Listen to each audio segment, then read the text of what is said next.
جیسا کہ مولانا نے فرمایا، آج چونکہ چند دنوں سے UCC لاگو کرنے کے بارے میں اس کی کوششیں ہو رہی ہیں، اس کے بارے میں گفت و شنید ہو رہی ہے، اور UCC یعنی یونیفارم سول کوڈ، یونیفارم یعنی یکساں، سول کوڈ شہری قوانین، یکساں شہری قوانین۔ اصل میں وہ شہری قوانین پورے نہیں بلکہ چند قوانین ہیں جنہیں آئینی قوانین کہا جاتا ہے، یعنی ہمارے سمسار کے قوانین، خاندان کے قوانین۔ یہ ایسے قوانین ہیں چند جو دوسرے مذاہب کے لوگوں کے ساتھ مل کر چل نہیں سکتے، جو یکساں ہرگز نہیں ہو سکتے، نہ یکساں ہیں۔ اور مذہب اسلام چونکہ سارے مسلمان صاف عمل کرتے ہیں اپنے مذہب پر، اور مذہب اسلام میں جو قوانین ہمیں نکاح کے اور رشتوں کے حرام ہونے کے اور حلال ہونے کے، کون سا رشتہ حلال ہے کون سا رشتہ حرام ہے، پھر جب کسی کی وفات ہو جاتی ہے تو اس شخص کے چھوڑے ہوئے مال میں سے جو وراثت ہوتی ہے اس میں سے حصے کیسے کیے جائیں، یہ بھی مذہب اسلام میں صاف صاف بتلا دیا گیا ہے۔ پھر کس رشتے سے شادی ہو سکتی ہے، کس سے نہیں، پھر طلاق کا طریقہ کیا ہے اور نکاح کا طریقہ کیا ہے، اور چونکہ دوسرے مذہبوں میں لے پالک کے لیے الگ قوانین ہیں۔ لے پالک یعنی اگر کسی کو بچے نہیں ہوتے تو رواج ہے کہ بچے کو لے کے پال لیا جاتا ہے، بچے کو یا بچی کو۔ تو دوسروں کی بچی کو یا بچی کو پال لینے سے اس کے لیے کیا قوانین لاگو ہوتے ہیں، مذہب اسلام میں کیا ہوتے ہیں، دوسرے مذہبوں میں کیا ہوتے ہیں، یہ بالکل جدا دارا، بالکل جدا ہے۔ یہاں پر ایک بات، بہت اہم بات یہ ہے کہ کیا ان قوانین سے مسلمانان ہند، ہندوستان کے مسلمان پریشان ہیں؟ تو اس کا جواب یہ ہے کہ کوئی پریشان نہیں۔ اپنے قانون پہ آپ چلنے کے لیے، ہمارے مذہب کے قانون پر ہمیں چلنے کے لیے کسی قسم کی پریشانی نہیں ہے، نہ ہی کوئی کنفیوژن ہے، نہ ہی ہمیں کسی کی مدد کی ضرورت ہے۔ اب ہمارے قوانین سے، جو آئینی قوانین ہیں یا شہری قوانین ہیں، جو سول کوڈ ہے، اس سے کیا ہمارے ہندوستان میں، ہمارے وطن میں، ہمارے ملک میں کسی دوسرے مذہب کے چلنے والے کو، دوسرے مذہب کے اوپر عمل کرنے والے کو کوئی مشکلات پیش آ رہے ہیں؟ یہ سوالات پیدا ہوتے ہیں نیچرلی۔ اس سوال کا جواب یہ آتا ہے کہ کسی کو کوئی کسی قسم کی تکلیف نہیں۔ کیا مسلمانوں کے نکاح کے طریقے سے، مسلمانوں کے طلاق یا خلا یا دیگر طریقوں سے، یا مسلمانوں کے وراثت میں حصے کرنے کے طریقے سے، یا مسلمانوں میں لے پالک کے طریقے سے، جو اسلامی قوانین ہیں اس پر مسلمانوں کے عمل کرنے سے کیا کسی کے مذہب میں دخل اندازی ہوتی ہے، یا اسے کچھ آڑ پیدا ہوتا ہے، کوئی رکاوٹ پیدا ہوتی ہے؟ اس کا جواب یہ ہے کہ ہرگز نہیں۔ جب مذہب اسلام پر عمل کرنے والے 20 یا 25 کروڑ مسلمان سارے ہندوستان میں اپنے مذہبی معاملات پر تشفی سے ہیں، اور انہیں کوئی تکلیف نہیں، نہ ہی انہیں کوئی دوسری بات سجائی دیتی ہے اس کے بارے میں، وہ خود سیٹسفائیڈ ہیں اور تشفیے سے ہیں، اس کے باوجود اگر یہ محسوس کیا جا رہا ہے کہ یہ قانون کو بدل دینا پڑے گا، یہ قانون کو دوسرے قانونوں کے ساتھ ملا کر رکھ دینا پڑے گا، یا دوسرے مذاہب کے ماننے والوں کے ساتھ ان کے مذاہب کے قوانین کو ملا کر سب کو یکساں بنانا پڑے گا، تو یہ آخر کس بات کی تک ہو رہی ہے؟ تو یہاں یہ بات آنے کے بعد جب کامن سول کوڈ کیا یونیفارم سول کوڈ کو لاگو کرنے کی سوچا جا رہا ہے حکومتوں کی طرف سے موجودہ، تو یہ سوال پیدا ہونا لازمی ہے کہ آخر ایسا کرنے کا انہیں سچائی کیوں دے رہا ہے، جبکہ سارے مسلمانوں کو اپنے آئینی قوانین سے ہرگز نان سیٹسفیکشن نہیں ہے، غیر تسلی نہیں ہے، پوری تسلی ہے۔ ہمارے قوانین پہ، ہمارے مذہبی قوانین پہ ہمیں چلنے کے لیے کسی قسم کا اعتراض یا کسی قسم کا ذرا برابر بھی شک و شبہ مسلمانوں کے دلوں میں نہیں ہے۔ جو مسلمان جانتے نہیں وہ بھی اپنے علماء سے معلومات حاصل کر کے اس پر چلتے ہیں۔ جو غلطیاں کر بیٹھتے ہیں وہ غلطیاں تو ساری دنیا میں ہر قسم کا انسان ہر جگہ کرتا ہے، ورنہ مسلمانوں کی اکثریت ایسی ہے کہ ہمارے خاندانی قوانین یا آئینی قوانین یا سول کوڈ جو لاگو ہوتے ہیں، جو جنہیں معلوم ہے وہ اس پر چلتے ہیں، اسلامی قوانین جو ہیں اس پر، جنہیں معلوم نہیں اپنے علماء کے ذریعے معلومات حاصل کرتے ہیں اور اس پر چلا کرتے ہیں۔ اور ہمارے علماء صاف بے حساب ہیں، اللہ کا فضل ہے، سب جگہ اس کی خدمت کے لیے علماء موجود ہیں اور کئی تنظیمیں موجود ہیں، جیسے ہمارے حضرت نے فرمایا کئی تنظیمیں موجود ہیں جو اس میں خدمات انجام دے رہے ہیں۔ جب ہمیں کسی قسم کی غیر تسلی نہیں ہے اور ہمیں کسی قسم کی کوئی پریشانی نہیں ہے، اس کے باوجود ہمارے مذہبی قوانین کو دوسرے مذہبی قوانین میں ملا کر یکساں بنانے کی یہ کوشش یا فکر کیوں کی جا رہی ہے؟ جب اس پر روشنی ڈالی جائے یا غور کیا جائے تو پتا چلتا ہے اس کا کوئی اور ہی بات ہوگی، کیونکہ ہمیں کچھ ہمارے قوانین میں تبدیلی کر کے ہمیں کچھ بھلا کرنے کا کوئی بات ہی نہیں ہے، اس میں بھلا یا برا ہونے کا سوال ہی نہیں۔ ہمارے قوانین سے ہم پورے کے پورے مطمئن ہیں، ہرگز غیر مطمئن نہیں ہیں۔ مسلمانوں نے کبھی اس پر آبجیکشن نہیں کیا، نہ کوئی اعتراض کیا ہے، اس کے باوجود ہمارے قوانین کو دوسروں کے قوانین کے ساتھ ملا دینے کی اور یکساں کر دینے کے بعد اس کا بہانہ یہ بنایا جاتا ہے کہ سارے ملک میں ایک جیسا قانون چاہیے، یہ الگ الگ قانون کس لیے؟ ارے بھائی کیا کیا چیزیں جو یکساں ہے، کروڑوں چیزیں مل جائیں گی جو الگ الگ ہیں۔ ایک ہی گھر میں 5 بھائی رہیں گے، 5 ٹیک کے رہیں گے، کوئی تکلیف نہیں، سب ایک جیسے ہی رہیں، کوئی ضروری نہیں، ٹھیک ہے۔ چلیے اس پر بھی غور کر لیں کہ ہمیں آزادی مل کر تقریباً 75 سال ہو گئے، اور آزادی سے پہلے ہزاروں سال اس دور میں کبھی بھی یکساں سول کوڈ نہیں تھا، اور آزادی کے 75 سال میں بھی یکساں سول کوڈ نہیں تھا، یونیفارم سول کوڈ نہیں۔ مسلمان اپنے قوانین پر عمل پیرا ہیں، دیگر مذہبوں کے لوگ ان کے قوانین پر عمل پیرا ہیں۔ اب یہ تو کوئی بتائے کہ یہ 75 سال میں ہمارے ملک کو، ہمارے وطن کو یا ہمارے لوگوں کو کیا نقصان ہو گیا، یا عوام کو کیا نقصان ہو گیا، یا مسلمانوں سے دوسرے مذہب والوں کو یا دوسرے مذہب والوں سے مسلمانوں کو کیا نقصان ہو رہا ہے۔ جب اس میں بھی کوئی اس کا جواب بھی نفی میں آتا ہے کہ کوئی نقصان کسی کو نہیں ہو رہا ہے، تو آخر یہ حکومتیں یونیفارم سول کوڈ لا کر، یکساں سول کوڈ لا کر کیا حاصل کرنا چاہتے ہیں؟ اگر اس پر غور کیا جائے تو پتہ چلتا ہے کہ یکساں سول کوڈ کا بہانہ بنا کر لوگوں کو گلیوں میں لا کر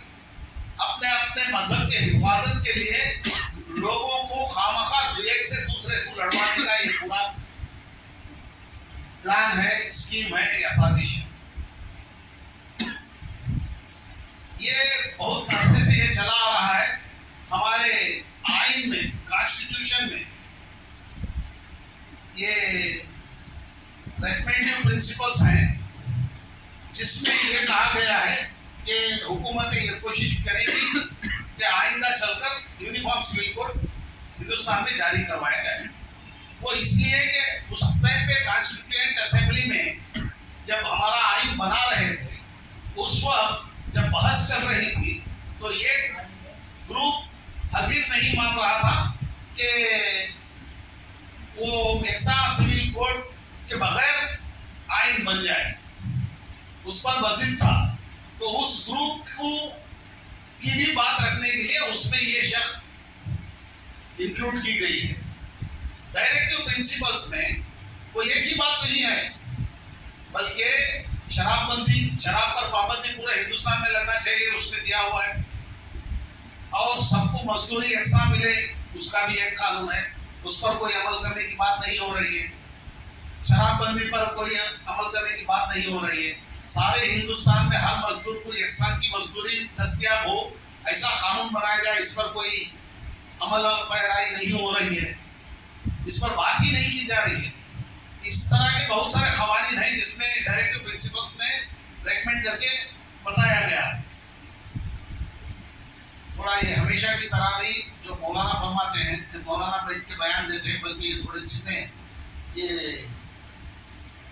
کتاب کے ذریعے میں بتانا چاہتا ہوں. دیکھیے یہ مملکت کی حکمت عملی کے ہدایتی اصول، اس میں آرٹیکل 36 ہے، 36، آرٹیکل 37، آرٹیکل 38. مملکت ایسے نظام کو قومی زندگی کے سب ادارے سماجی، معاشی اور سیاسی انصاف سے بہرہ ہو، جہاں تک اس سے ہو سکے مکمل طور پر قائم اور محفوظ کر کے لوگوں کی بہبودی کو فروغ دینے میں کوشاں رہے گی حکومت. وہ بھی نہیں کر رہے. پھر آرٹیکل 39، مملکت اپنی حکمت عملی کو خاص طور سے اس عمل کے اطمینان کے لیے عمل میں لائے گی. مرد اور عورت سب شہریوں کو مساوی طور پر یعنی یکساں طور پر ماخوذ ذرائع معاش کا حق حاصل ہو، سب لوگوں کو کام دستیاب ہو، سب لوگوں کو ڈیوٹی آرام سے ملے. کتنے لوگ ہیں جو کام ڈھونڈ لے کے پھر رہے، کام نہیں ہے، اس طرف حکومتوں کا دھیان نہیں ہے. جبکہ اس میں ہمارے آئین میں یہ کانسٹیٹیوشن ہے، ہمارے حکومت، ہمارے دیش کا آئین ہے، یہ اردو میں بھی ہے، حکومت کی طرف سے ہی اردو میں بھی ہے. پھر آرٹیکل 39 ہے، وہ کہتا ہے کہ مملکت کی سمت کو یقینی بنائے کہ قانونی نظام پر ایسا عمل درآمد ہو جس سے یکساں حقوق فراہم کرتے ہوئے انصاف کو فروغ ہو. اس طرح کے تقریباً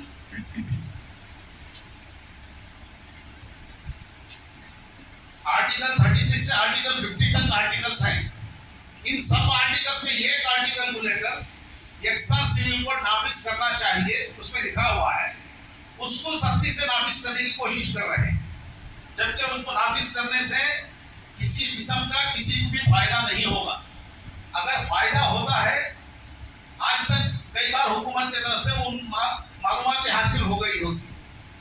جتنے لوگوں کو میں ملا ہوں، جتنے اخبارات ہیں، جتنے میڈیا ہاؤسز ہیں، کہیں سے بھی یہ بات اب تک باہر نہیں آئی کہ یکساں سول کوڈ سے، یونیفارم سول کوڈ سے کیا حاصل ہونے والا ہے ہمارے وطن کو، ہمارے دیش کو، یا دیش واسیوں کو، یا مسلمانوں کو یا غیر مسلموں کو کیا حاصل ہونے والا ہے، اس سے کیا فائدے ملنے والے ہیں. آج تک حکومت کی طرف سے اس کے بارے میں کسی قسم کی صفائی نہیں آئی، نہ معلومات آئی. اس کے باوجود وہ بضد ہے کہ کسی بھی طرح یونیفارم سول کوڈ لاگو کیا جائے. اس مرتبہ جب وہ یونیفارم سول کوڈ کی بات ہوئی تو آل انڈیا مسلم پرسنل لا بورڈ جو ہمارے شرعی قوانین کی حفاظت کے لیے بنا ہوا ہے، جس میں ہندوستان بھر کے بڑے بڑے علماء ہیں جو بورڈ چلا رہے ہیں، انہوں نے یہ طے کیا، اور جمعیت علماء ہند جو بہت بڑی جماعت ہے ہماری، انہوں نے اور دیگر ساری مسلمانوں کی بڑی جماعتوں نے یہ طے کیا ہے کہ احتجاج کے لیے گلیوں میں نکل کر احتجاج نہیں کریں، بلکہ قانونی طور پر لا کمیشن نے ایک رائے مانگی ہے پبلک سے کہ یونیفارم سول کوڈ لاگو کرنے کے لیے آپ لوگ جو سمجھتے ہیں وہ رائے دیجیے. تو ہم مسلمان یہ سمجھتے ہیں کہ ہمارا جو آئینی قانون ہے، ہمارے لیے مذہب اسلام میں جو قوانین ہیں ہمارے خاندانی نظام کو چلانے کے لیے، چاہے وہ نکاح، طلاق، خلا، وراثت اور متنبع، متبنہ، وغیرہ ان سب قوانین کے لیے جو ہمارے مذہب میں بتائے گئے ہیں ان قوانین سے ہم مسلمان مطمئن ہیں، لہذا اس میں کسی قسم کی ملاوٹ یا احسان کرنے کی ضرورت نہیں۔ اس لیے ہم چاہتے ہیں کہ کوئی کامن سول کوڈ یا یونیفارم سول کوڈ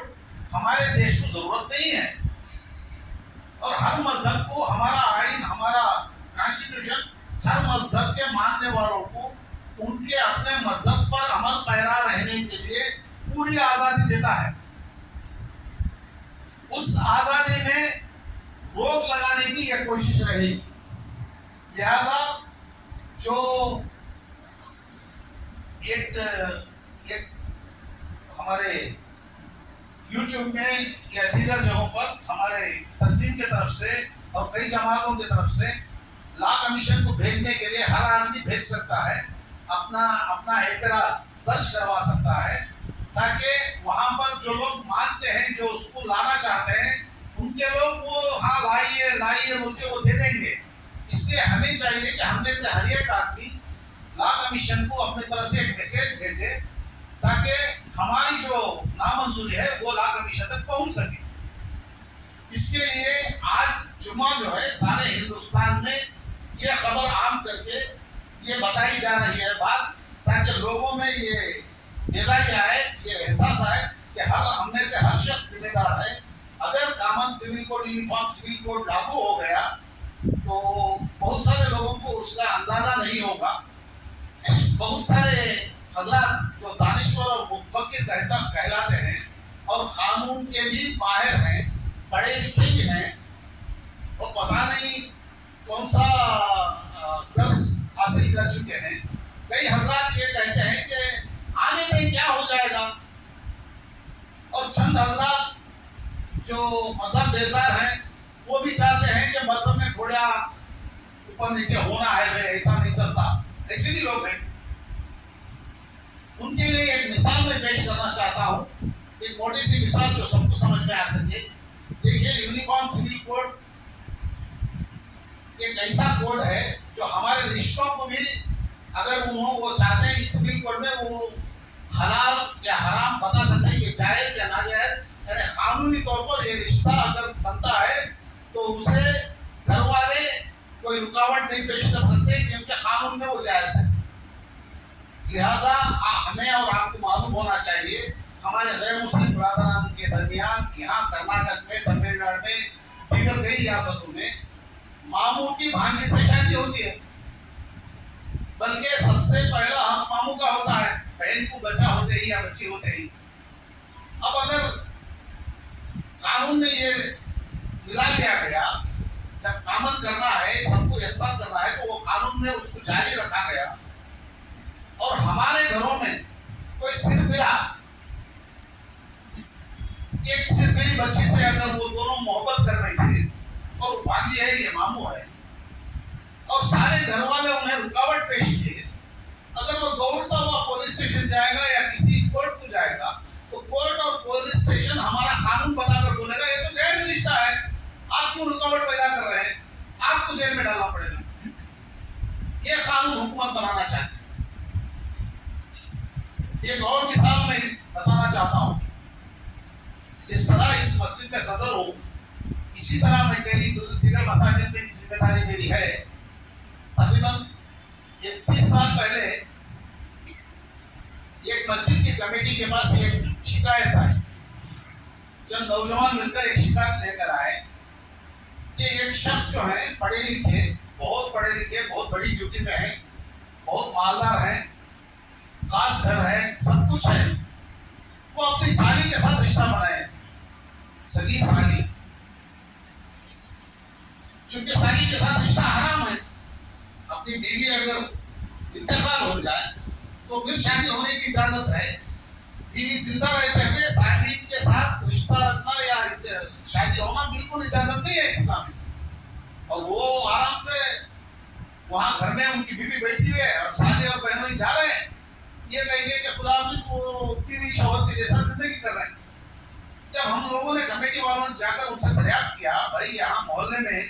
اگر ایسے حرام رشتوں کو اگر چھوڑ دیا جائے تو بہت نقصان ہو جائے گا، کیا بات ہے؟ وہ صاحب بول رہے ہیں ہاں میں شادی ہو کر ہوں، کیا تکلیف ہے آپ؟ پھر اس لڑکی کو پوچھا بھئی یہ رشتہ حرام ہے تو کیسے شادی ہو سکتی ہے؟ وہ لڑکی نے بتایا، سالی نے، کہ میری بہن تھوڑی دماغ کی کمزور ہے، جبکہ میرے بہنوں ہی بہت پہنچے ہوئے آدمی ہیں، میں سمجھتی ہوں کہ میرے بہنوں ہی کو ٹوپی ڈال دیے دھوکہ دیتی ہے ہمارے ماں باپ، وہ دھوکے کو برابر کرنے کے لیے میں ان سے شادی ہوں۔ پھر ہم کمیٹی والوں نے وہاں سمجھا بجھا کر، اسلامی قوانین بتا کر، علماء کو بلا کر وہاں بتا کر، وہ مانتے ہی نہیں تھے کیونکہ کئی سالوں سے چل رہا ہے اور وہ کھلم کھلا شادی کیے ہوئے، ایسا نہیں کہ چھپا چھپی ہے، اور وہ بول رہے اس میں کیا ہو گیا، جبکہ حرام حلال کا بتایا گیا اور وہاں بیٹھ کر اسے فوراً جدا کر کے پھر ان کی بیوی سے ملایا گیا، صرف اس لیے کہ ہمارا قانون ہم پر ہمیں چلنے کے لیے ہمارے قانون پہ یہاں اجازت ہے، ہمارا آئین اس کی اجازت دیتا ہے، جب ہمیں وہ اجازت لے لی جائے گی ہمارے سے، ہمارے مذہب پر چلنے کی ہمیں جو چھوٹ ہے وہ اگر اس پر کوئی پابندی لگ گئی، دوسرا قوانین لاگو کر دیا گیا اور دوسروں میں اگر دو بہنوں کو ایک ساتھ میں رکھنے کا جائز ہے اس کو جائز بنا دیا گیا اور وہ ایک ساتھ سب کو اپلائی کرنے کے جیسا قانون بن گیا، تو ذرا بتائیے ایسی جگہ ہم کمیٹی والے جا کر جب بتائیں گے تو ہم پر کمپلینٹ دے سکتا ہے کہ یہ دیکھیے میرے اچھے رشتے کو توڑنے آئے، جبکہ مذہب اسلام میں حرام ہے۔ حرام کو حرام بنانا بھی، بتانا بھی، یا حرام کو حرام کر کے اس پر عمل پیرا ہونا بھی جرم کے برابر بنا دیا جائے گا۔ یہی بات کو لے کر ہمارے اکابر علماء بہت سالوں سے اس کوشش میں لگے ہیں کہ یکساں سول کوڈ اور یونیفارم سول کوڈ کا لاگو ہونا جو ہے یہ مسلمانوں کو اپنے مذہب پر عمل پیرا ہونے میں رکاوٹیں پیدا کرے گا، اور وہ رکاوٹیں سب کے علم میں نہیں ہیں، اس میں چند ایسے صاحبان جو قوم میں بہت آگے پہنچ گئے ہیں، بہت زیادہ پڑھے لکھے ہیں، وہ بھی اس کی نزاکت کو نہ جانتے ہوئے بآسانی یہ کہہ رہے ہیں کہ آنے تھے کیا ہو جائے گا۔ نہیں حضرات، اس کے لیے اب جو ہے ہمارے پاس ایک ہی طریقہ ہے کہ ہم صرف قانونی طور پر ہمارا اعتراض درج کروائیں، ہمارا آبجیکشن ریکارڈ کروائیں۔ اس کے لیے سارے نیٹ ورک میں بہت سارے تنظیموں سے، آل انڈیا مسلم مسئلہ بورڈ سے، آل انڈیا ملی کونسل سے، جماعت اسلامی ہند سے اور دیگر کئی تنظیموں کی جانب سے اس میں سے ایک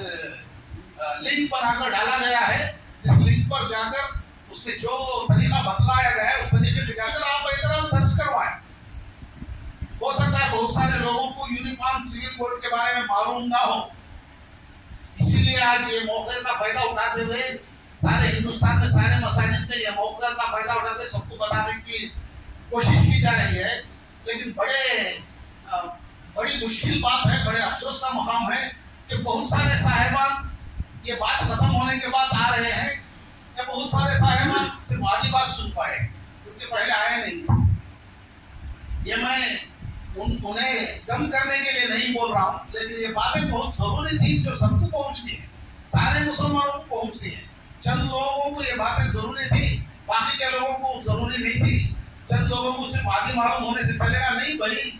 ہمارا معاملہ ایسا ہے، ہم ہمارے وطن میں رہ رہے ہیں، ہمارا ہندوستان ہمارا وطن ہے اور ہم ہمارے وطن میں ہیں اور ہم ہمارے مذہب پر عمل پیرا ہیں اور ہمارا آئین ہمیں ہمارے وطن میں ہمارے مذہب پر عمل پیرا ہونے کی پوری آزادی دیتا ہے،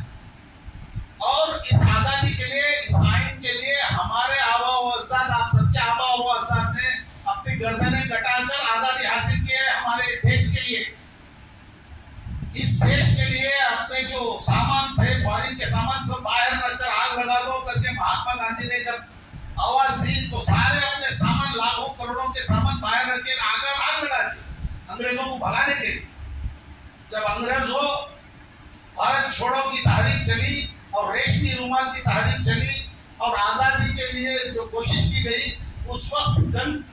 بڑے بڑے توپوں کو باندھ کر توپ اڑا دیے گئے، پرخچے اڑا دیے گئے، ہمارے اور آپ کے دادا پردادا ہوئے، وہ بیچارے اتنے اپنے جانیں دے کر یہ دیش کی آزادی حاصل کی ہے. اس آزادی کا ہی حصہ ہے کہ ہمارے مذہب پر ہمیں چلنے کی پوری آزادی ہے. اب اس مذہب کی آزادی میں خلل ڈالنے کے لیے روک لگانے کی کوشش کی جا رہی ہے. لیکن ہمیں راستوں میں نکل کر احتجاج کرنا اب ٹھیک نہیں لگ رہا ہے. ہمارے تنظیموں کے مطابق، میرے طرف سے نہیں بول رہا ہوں، ہماری بڑی تنظیمیں سارے ہندوستان کی یہ بتلا رہی ہیں. لہذا ہمیں چاہیے کہ کم سے کم ہمارا آبجیکشن درج کروائیں اس جو لنک دیا گیا ہے اس کے مطابق. اس سے پہلے آپ تھوڑا یونیفارم سول کوڈ کے بارے میں معلومات حاصل کر لیں اور ایک دوسرے کو معلوم کروا لیں. اگر یہ بیان ریکارڈ ہو رہا ہے تو کم سے کم وہ ریکارڈ دیکھ کر تو جان لیں جو لوگ بعد میں آئے ہیں، کیونکہ یہ ہر آدمی کو معلوم کرنا ضروری ہے. میں سمجھتا ہوں وقت بہت ہو گیا، اور بھی بہت ساری باتیں ہیں جو تھوڑی سی باتیں یہ بتانا چاہتا ہوں. دیکھیے یہ ہمارا آئین ہے، اس میں پڑھ کر سنانا دیجیے اتنا میٹر ہے. یہی سائز کے یہ آئین ہے، یہ جو ہے ہمارا شرعی قوانین یہاں جو پسند اللہ ہے، مسلم پسند اللہ ہندوستان میں آئینی قوانین جو تھوڑے سے ہیں اس کا پورا کمپونیم ہے. یہ انگریزی میں ہے، اردو میں بھی ہے. اس کا سائز دیکھ لیجیے.